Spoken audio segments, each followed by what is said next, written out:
हाँ जी, तो गाइस ये रही हमारी एग्जांपल नंबर 3.3 जिसमें हमने फाइंड आउट करने हैं नोड वोल्टेजेस। सबसे पहले तो इसमें नोड आइडेंटिफाई करेंगे। आपके बुक वाले ने पहले ही नोड आइडेंटिफाई करके वोल्टेजेस मेंशन किया, लेकिन मैंने ऐसा नहीं किया। और दूसरे नंबर पे ये जो फिगर है ये क्वेश्चन से थोड़ा ऊपर ड्रा की गई है। तो इसमें बच्चे उन्होंने ना पता क्या किया हुआ है, उन्होंने यहाँ पे जहाँ पे मैंने 2 टाइम्स ऑफ आई नॉट लिखा हुआ, वहाँ पे beta times of I not लिखा हुआ था। रेजिस्टर्स के नाम लिखे हुए थे R1 R2 R3 और आई ए करंट का नाम लिखा हुआ था। और इनकी जो पैरामीटर्स की वैल्यूज है वो आपके क्वेश्चन के स्टेटमेंट में लिखी हुई है। ठीक है, वो आपने देख के यहाँ पे मेंशन करनी है। तो मैंने डायरेक्ट वैल्यूज मेंशन कर दी हैं बिकॉज यार मैं टाइम वेस्ट नहीं करना चाहता। तो चलिए आए हम जो हमारा उन्होंने हमें काम दिया वो करते हैं। उसने बोला हुआ नोड वोल्टेजेस निकालें, देखते हैं सबसे पहले नोड बनते कितने हैं। जिस बच्चों को इन चीज़ों की नहीं पता मतलब नोडल एनालिसिस क्या चीज़ है वो जाके एग्जांपल नंबर 1 समझे। उसमें मैंने कहने A to Z बयान कर दिया सुपर नोड को छोड़ के नोडल एनालिसिस के बारे में। तो सुपर नोड जब आएगा तो आप उस पर बात करेंगे। ठीक है जी, तो चलिए इस पर बात करते हैं फिर। तो देखें बच्चों, नोड वो पॉइंट होता है जहाँ पे एक से ज़्यादा चीज़ों की वायर आके मिलती है। ये कैसा पॉइंट है, देखो जहाँ पे दो रेजिस्टर्स मैंने एक होता है बाइनरी नोड, एक होता है हायर नोड। बाइनरी नोड उसे कहते हैं जहाँ पे दो चीज़ों की वायर अटैच हो, और हायर नोड उसे कहते हैं जहाँ पे तीन चीज़ों की वायर अटैच हो। कहने का ये मेरे ही रखे गए नाम है जिससे बंदे ना याद रहता है। अब हो सकता है ऐसा होता भी हो कि ऐसे नाम हो भी, लेकिन एग्जिस्ट करते हो ये मैं नहीं, इनके बारे में मैं कन्फर्म नहीं हूँ। लेकिन आप अपनी मेमोरी के लिए मेमोराइज करने के लिए ये नाम याद रख सकते हो। ठीक है, तो ये अपना हायर नोड आपने हमेशा कंसीडर करना है। बाइनरी नोड करोगे तो मुश्किल में फंस जाओगे। ये अपना हायर नोड है, यहाँ पे तीन चीज़ों की वायर अटैच है। तो ये नोड 1 हो गया, यहाँ पे V1 वोल्टेज नाम रख लो। ठीक है, नोड 1 पे V1। ठीक है, और ये अपना नोड 2 है, यहाँ पे दो रेजिस्टर और एक करंट सोर्स की वायर अटैच है। ये अपना नोड 2 हो गया V2। ठीक है, तो ये दो नोड हो गए और नीचे पूरा सरफेस नोड है, यानी पूरी सरफेस एक ही नोड ने घेरी हुई है, क्योंकि इसके सेंटर में कोई रेजिस्टर या कोई सोर्स नहीं एग्जिस्ट करता जो उसको अलग करे जैसे ऊपर था। यानी एक रेजिस्टर सेंटर में आ गया था, इसी वजह से ये दो नोड बने, अदरवाइज इसने भी सरफेस नोड बन जाना था। तो लिहाजा ये पूरा बच्चों सरफेस नोड है।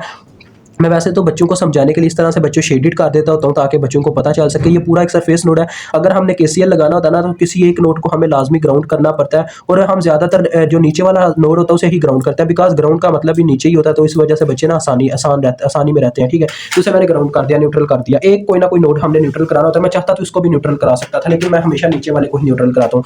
मेन इसमें जो मकसद है उसने थोड़ा बहुत हमें बताया वो शायद आई नॉट को मालूम करना है। मुझे एग्जैक्ट नहीं पता इस क्वेश्चन में क्या थी रिक्वायरमेंट, क्योंकि उसने स्टेटमेंट ही बच्चों कुछ ऐसे लिखी हुई है। तो हम ये समझ लेते हैं कि वो क्वेश्चन वाला हमसे ये चाहता है कि एक तो हम नोड वोल्टेजेस उसे फाइंड आउट करके दें, दूसरे नंबर पे वो हमसे ये चाहता है कि हम उसे आई नॉट करंट की वैल्यू निकाल के दें। ठीक है, मेन तो हमने समझना है ना, तो जितनी इसमें मतलब क्वेश्चंस बन सकते हैं वो मैं सारे सॉल्व कर दूंगा। ठीक है, तो चलो आओ।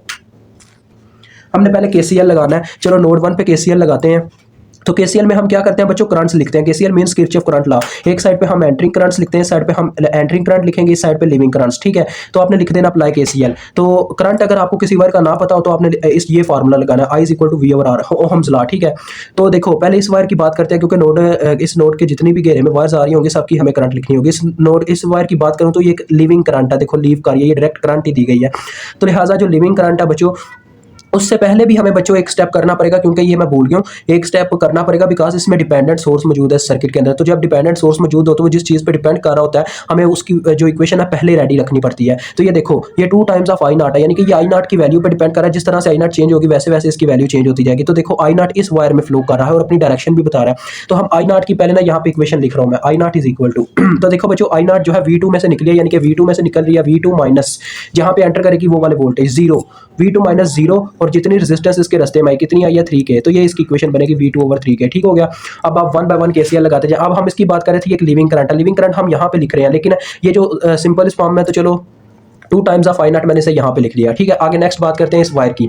अब देखो बच्चों ये जो वायर है इसकी मुझे करंट नहीं पता, तो मैं करंट लीव करवाता हूँ फार्मूले के अकॉर्डिंग। एक करंट मैंने यहाँ से निकाली V1 में से, तो लिहाजा लिविंग करंट इस साइड पे लिखी जाएगी। तो V1 माइनस एंटर कहाँ पे जाके करेगी ये करंट 0 में तो V1 माइनस 0 ओवर जितनी रेजिस्टेंस रस्ते में आई 12K। ये लिखने का तरीका होता है। अब ये वाली रह गई है वायर, तो इसकी भी मुझे करंट नहीं पता। तो V1 में से मैं करंट निकालता हूँ, तो ये आ गया V1 माइनस कहाँ पे एंटर की V2 के अंदर। तो ये आ गया V1 माइनस V2 और जितनी रेजिस्टेंस रास्ते में आई वो है 6K। एंटरिंग करंट्स कोई भी नहीं और हमने सारी वायर्स कवर कर ली, 3 वायर्स थी इसके घेरे में। तो इसका बच्चों पहले आपने LCM खत्म करना है, बटा खत्म करना है।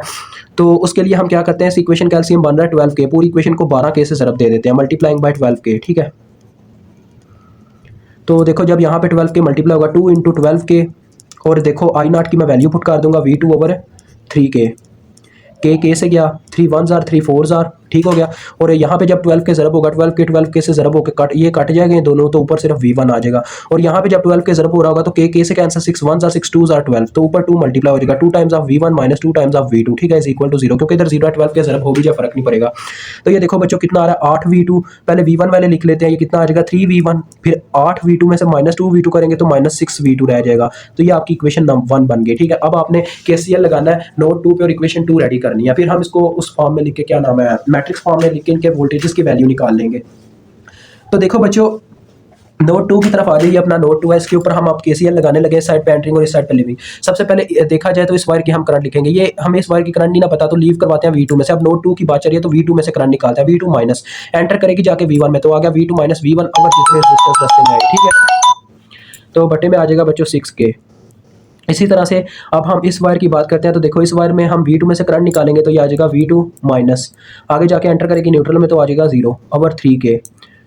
आगे बच्चों एक एंटरिंग करंट है, तो एंटरिंग करंट इस साइड पे हमेशा लिखना है 2 मिली, डायरेक्ट उसकी मैं वैल्यू लिख रहा हूँ, ठीक है। तो इसका एलसीएम बन रहा है बच्चों 6K से आप पूरी इक्वेशन को ज़रब दे दो, जब यहाँ पे 6K ज़रब होगा तो क्या होगा, पूरे का पूरा कट जाएगा, तो ये आ जाएगा V2 माइनस V1। जब यहाँ पे 6K ज़रब होगा तो K से cancel, 3 1s are 3 2s are 6, ऊपर 2 मल्टीप्लाई हो जाएगा, 2 टाइम्स ऑफ V2 आ जाएगा। और इधर जब 6K ज़रब होगा किलो और मिली कैंसिल हो जाएंगे, यानी मैंने पूरी इक्वेशन को 6K से ज़रब दे दिया, ठीक है, 6K के साथ।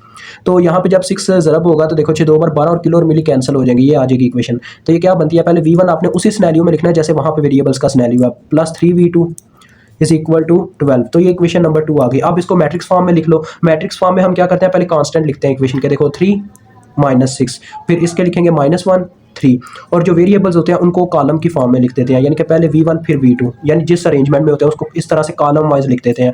इज इक्वल टू वाले भी कॉलम वाइज होते हैं, देखो 0 है पहली में और दूसरी में 12 है।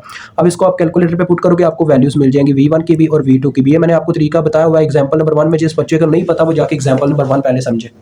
तो बच्चों ये देखो उसने मैट्रिक्स की फॉर्म में ही डायरेक्ट, यानी इस साइड पे समझ लो वेरिएबल्स है, दूसरी साइड पे आंसर्स आ गया। तो V1 की वैल्यू 24 आ रही है और V2 की वैल्यू 12 आ रही है। V1 is equal to 24 volt, V2 is equal to 12 volt. तो ये आपका क्वेश्चन सॉल्व हो गया। यानी कि अभी एक चीज़ रह गई है, मैंने बोला था I0 भी, चलो मैं आपको निकाल के दिखाऊंगा I0। तो I0 की इक्वेशन हमने रेडी की थी, वो ऊपर आपके सामने ही है, V2 और 3K। तो बस वैल्यूज पुट कर दो, V2 की कितनी है 12 और ओवर 3K, तो ये आपके पास आ जाएगी 4 मिली एम्पेयर, ठीक है जी। तो ये आपका क्वेश्चन सॉल्व हो चुका है।